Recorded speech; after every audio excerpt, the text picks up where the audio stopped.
வணக்கம்.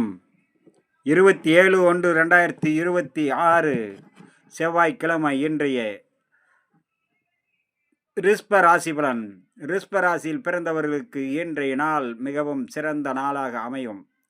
நினைத்த காரியம் நிறைவேறும், எண்ணங்கள் ஈடேறும், புதிய முயற்சிகள் கை கொடுக்கும், நல்லோருடைய ஆசியும் அரவணைப்பு கிடைக்கும், சர்வ காரியத்திலும் வெற்றியும், மனம் எடுத்த காரியத்தில் அனைத்திலும் மனம் தோய்வு இன்று உழைத்து பெரும் மதிப்பையும் மரியாதையும் பெறக்கூடிய நாளாக இன்றைய நாள் அமையக்கூடும். அதே நேரம் செய்யும் வேளையில் சற்று கவனம் தேவை.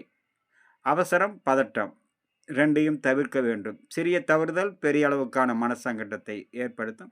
மற்றபடி நினைத்தது அனைத்தும் நிறைவேறும், எண்ணங்கள் அனைத்தும் ஈரோடும், புதிய முயற்சிகள் கை கொடுக்கும், நல்ல நண்பர்களுடைய சந்திப்பு, பழைய சிநேகிதர்களுடைய சந்திப்பு மன மகிழ்ச்சியும் சாந்தத்தையும் கொடுக்கும்.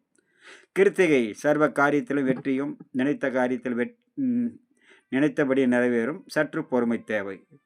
ரோகிணி அனைத்தும் வெற்றியும் மனமகிழ்ச்சியும் கொடுக்கக்கூடிய நாள். மிருக சீரிசம் 11 மணி வரை அனைத்து விதத்திலையும் கவனத்தோடு செயல்பட வேண்டும். மாலை நேரத்தில் மனமகிழ்ச்சியான செய்தி கிடைக்கும். அடுத்ததாக நம்ம காண இருப்பது மிதுன ராசி பலன். மிதுன ராசியில் பிறந்தவர்களுக்கு சர்வ காரியத்திலும் வெற்றி கிடைக்கும், மன மகிழ்ச்சி சந்தோஷம் கிடைக்கும். அதே நேரம் செய்யும் வேலையில் கவனமுடன் செயல்பட வேண்டும். அனைவரிடத்திலும் பக்குவத்தோடு பழக வேண்டும்.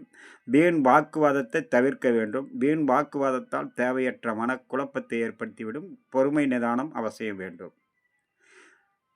மிருக சீரிச நட்சத்திரத்தில் பிறந்த மிதுனராசி நண்பர்களுக்கு சற்று பொறுமை, செய்யும் வேளையில் கவனத்தோடு இருந்தால் சர்வ காரியம் வெற்றி அடையும். திருவாதிரை காலை 11 மணி வரை சிறப்பான பலனும், பிறகு ஒவ்வொரு காரியத்திலும் கவனத்தோடும் எச்சரிக்கையோடும் செயல்பட வேண்டிய நாள். புனர்பூசம் காலை 11 மணி வரை அனைவரிடத்திலும் பக்குவத்தோடு பழக வேண்டும். மாலை நேரத்தில் மனமகிழ்ச்சியான செய்தி கிடைக்கும். அடுத்ததாக நம்ம காண இருப்பது கடகராசி பலன். கடகராசியில் பிறந்தவர்களுக்கு சர்வ காரியத்தில் வெற்றியும் மனமகிழ்ச்சியும் சாந்தத்தை கொடுக்கும். அதே நேரம் நினைத்த காரியம் நினைத்தபடி நிறைவேறும். ஆனால் அனைவரிடத்திலும் பக்குவத்தோடு பழக வேண்டும். வீண் வாக்குவாதத்தை முற்றிலும் தவிர்க்க வேண்டும். பயணத்தின் போது மதியம் 12 மணி வரை பொறுமை நிதானம் கவனத்தோடு செயல்பட வேண்டும். மற்றபடி அனைத்திலும் வெற்றி வரும். ஆனால் ஒவ்வொரு விஷயத்திலும் கவனம் தேவை. பழகும்போது கவனத்தோடு பழக வேண்டும். பேசும்போது கவனத்தோடு பேச வேண்டும். பயணத்தின் போது எச்சரிக்கையோடு இருக்க வேண்டும். புனர்பூச நட்சத்திரம் மிகவும் சிறந்த பலனை கொடுக்கும். மாலை நேரத்தில், காலை நேரத்தில் அனைவரிடத்திலும் பக்குவத்தோடு பழக வேண்டும்.